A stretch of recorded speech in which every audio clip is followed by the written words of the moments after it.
কি বলবেন? কি বার্তা দেবেন কিসে? বাংলাদেশে অগ্নিগর্ভ বাংলাদেশ? বাংলাদেশের জন্য একটি বার্তা, আমরা তো সাধারণ মানুষ, রাজনীতি করি না, কাজে রাজনীতি বুঝিও না বলতে গেলে। একটাই প্রার্থনা যে তাড়াতাড়ি শান্তি ফিরে আসুক এবং সব সম্প্রদায় সেখানে শান্তিতে বাস করুক। এখনো রক্তক্ষয় চলছে, সেটা আমাদের পক্ষে খুব উদ্বেগের বিষয় এবং আমরা খুবই দুশ্চিন্তা করছি। ওখানে আমাদের অনেক আপনজন আছে, অনেক চেনা জানা মানুষ আছেন, অনেক বন্ধু বান্ধব আছেন। তারা কেমন আছেন, কে কেমন আছেন, তা নিয়ে খুব উদ্বেগ সবসময় বোধ করি। কাজে এটা অরাজকতার পরিস্থিতি তৈরি হয়েছে। এখন সেটা যত তাড়াতাড়ি কাম ডাউন করে, যত তাড়াতাড়ি শান্ত হয় সবকিছু, আবার একটা নতুন ছন্দে, পুরনো ছন্দে ফিরে আসুক সব জীবনযাত্রা, এটি আমাদের প্রার্থনা এবং আমাদের আশা। বলছি, দীর্ঘদিন বাংলাদেশে থেকেছিলেন, আপনি বাংলাদেশকে দেখেছেন, হ্যাঁ, এখন যা বর্তমান পরিস্থিতি, এটা কি বাঞ্ছনীয়? এটা তো নিশ্চয়ই বাঞ্ছনীয় নয়, কেননা লুটপাট চলছে, নানা রকম চলছে, এটা উচিত নয় এটা হওয়া। এটা নিশ্চয়ই পুলিশ এবং প্রশাসন দেখবে যে কীভাবে এটাকে নিয়ন্ত্রণে আনা যায়। এটা চললে তো সকলের জীবন বিপন্ন হবে, প্রত্যেকে উদ্বেগে বেরোতে হবে, কাজকর্ম বন্ধ হয়ে যাবে। সুতরাং অরাজকতাটা বন্ধ হওয়াটা দরকার, সেটা সবাই আমরা চাইব, সবাই চাইবে। প্রতিবেশী দেশ, সেখানে আমাদের আমরা কি আগামী দিনে কোনো চিন্তা ভাবনা নিতে পারি?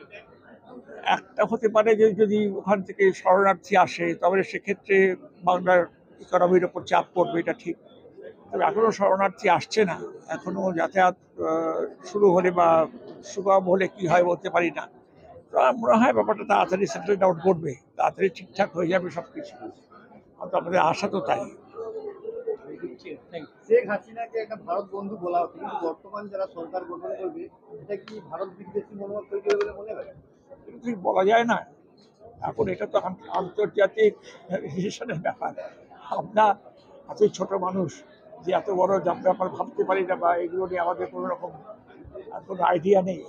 সুতরাং কি হবে না হবে ভবিষ্যতে, সেটা এখনই বলা যায় না। বাংলাদেশের সংখ্যালঘু মানুষেরা কিভাবে থাকতে পারেন কিনা সেটা ভাবছেন। এখনো আছে, যদি সেরকম কিছু হয় তাহলে ভাবে দেখতে হবে। একদিকে মুজিবের মূর্তি ভাঙা, আরেকদিকে ইন্দিরা গান্ধীর নামাঙ্কিত একটা সংস্থাকে সেটাতেও ভাঙচুর হয়েছে। এই দুটো কিসের ইঙ্গিত দিচ্ছে? এটা বলতে পারি না, কিন্তু কথা হচ্ছে এখন যেহেতু কিছু ভাগাবন্ড, কিছু কিছু মানুষের হাতে কাজকর্ম নেই, তারা যা কিছু পারে ভাঙচুর করে, ধ্বংসাত্মক মনোভাব দিয়ে কাজ করে। এরা আমার মনে হয় না খুব একটা মূল জনস্রোতের অংশ। সব কিছুই থাকে, আমাদের দেশে ভাঙচুর হয়, বিদ্যাসাগরের মূর্তি ভাঙা হয়েছে বা সব হয়েছে। এর রাগের প্রকাশ, হঠাৎ করে রাগ হলো প্রকাশ, রাগের প্রকাশ হলো, এবং দিশাহীন। হ্যাঁ, একটা দিশাহীন একটা কাজ।